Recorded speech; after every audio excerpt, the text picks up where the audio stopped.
उधर उद्योग मंत्री और बानसूर विधानसभा से कांग्रेस प्रत्याशी शकुंतला रावत का कहना है कि वे अपने क्षेत्र में निश्चित जीत दर्ज करवाएंगी। उन्होंने कहा कि मुख्यमंत्री अशोक गहलोत की योजनाएं और उनके द्वारा 5 साल में किए गए कार्य विकास की रफ्तार को चौगुना कर चुके हैं। बानसूर को नगर पालिका जैसी सौगात के साथ ही विद्यालयों के जीर्णोद्धार और अंग्रेजी मीडियम स्कूल आदि कई कार्य किए गए हैं। बानसूर की जनता जो कि 75 साल से 75 वर्षों में जो इंतजार कर रहे थे व्यापारी वर्ग कि हमारे बानसूर की गली गली पक्की हो, सड़कें बने और हमारे यहाँ पर रोड लाइट लगे, तो ये सारी चीज़ों को आप सोचिए कि इतने वर्षों में पूर्व में सब लोग मंत्री भी रहे हैं, लेकिन किसी ने भी नगर पालिका बनाने का काम नहीं किया बानसूर कस्बे को। और 75 वर्षों में अब बानसूर नगर पालिका बन गया, पक्की सड़कें हो गई, रोड लाइटें लग गई, सीसीटीवी कैमरे लग गए, डिप्टी ऑफिस बानसूर में खुला है, चौकी बानसूर में बनी है कस्बे के अंदर। और आप तो और सबसे बड़ी सोचिए कि शिक्षा के क्षेत्र में 75 वर्षों में सरकारी कॉलेज ही नहीं था बानसूर में, तो सरकारी कॉलेज खुल गया है। घोषणाएं तो पहले भी हुई थी, पत्थर भी लगे थे, लेकिन कभी भी बना नहीं। और अब हमारी सरकारी कॉलेज की बिल्डिंग बनकर तैयार हो चुकी है।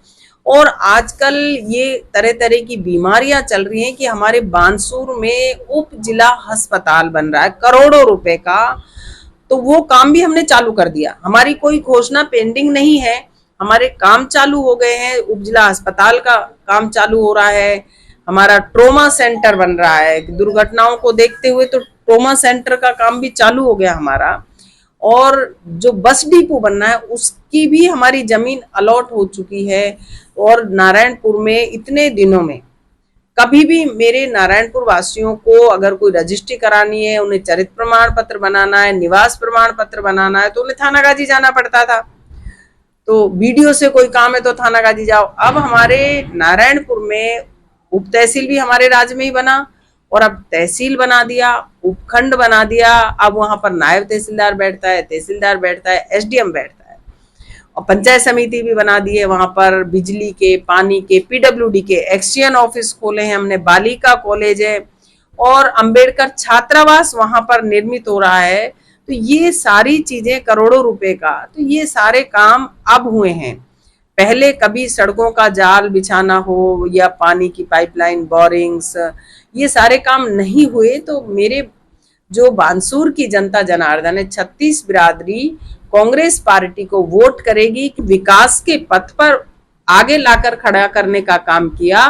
तो मैंने किया, बानसूर मेरा परिवार है, मेरे बानसूर का हर युवा, हर बुजुर्ग, हर महिला, हर बच्चा एमएलए है, मंत्री है। मैं तो सिर्फ और सिर्फ उनकी सेवक हूँ, और सेवक बनके ही मैंने सेवा का ये प्रूफ दिया है कि काम को आगे बढ़ाने का काम किया है। अनेकों काम है, पीएससी, सीएससी, पंचायत बनाना, उपखंड बनाने, जितने भी काम है हमारे, जो सारे काम अब हुए। 70 साल का काम तोल लें और एक अब का 5 साल का मेरा काम तोल लें, तो बानसूर की जनता जरूर से जरूर, मैं ऐसी आशा रखती हूँ और उम्मीद भी है मुझे पूरी, कि विकास को वोट करेगी।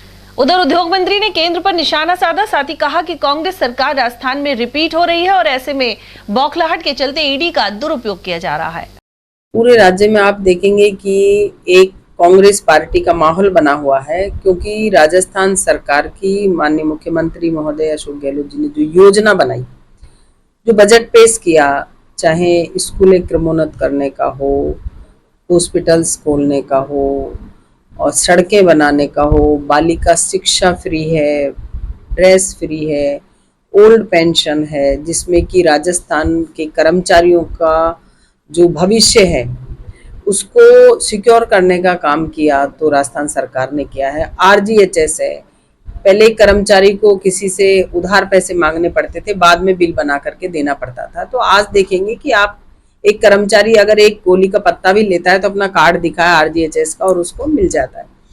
और सबसे बड़ी बात है कि जो चिरंजीवी योजना है वो एक हर वर्ग को टच करने वाली योजना है। गांव हो, ढाणी हो, शहर हो, कस्बा हो, छोटा हो, बड़ा हो, और तो 25 लाख तक का उसमें इलाज फ्री है। और दुर्घटना चिरंजीवी बीमा, आप देखिए कि आए दिन एक्सीडेंट होते रहते हैं, दुर्घटना में मृत्यु होती रहती है, तो उसमें जो 5 से 10 लाख रुपए तक देने का काम किया है, तो उसका परिवार जो पालनहार की 1500 पेंशन कर दी, वृद्धावस्था पेंशन 1000 रुपए कर दी। तो इन चीजों का असर है। इंग्लिश मीडियम स्कूल खोलना, स्कूल क्रमोन्नत सारे पूरे राजस्थान में एक साथ करना, तो इनका माहौल बना हुआ है। और बीजेपी की आप देखेंगे कि कितनी बौखलाहट है, क्या क्या वो काम कर रहे हैं, उनके पास कुछ मुद्दा तो बचा नहीं है।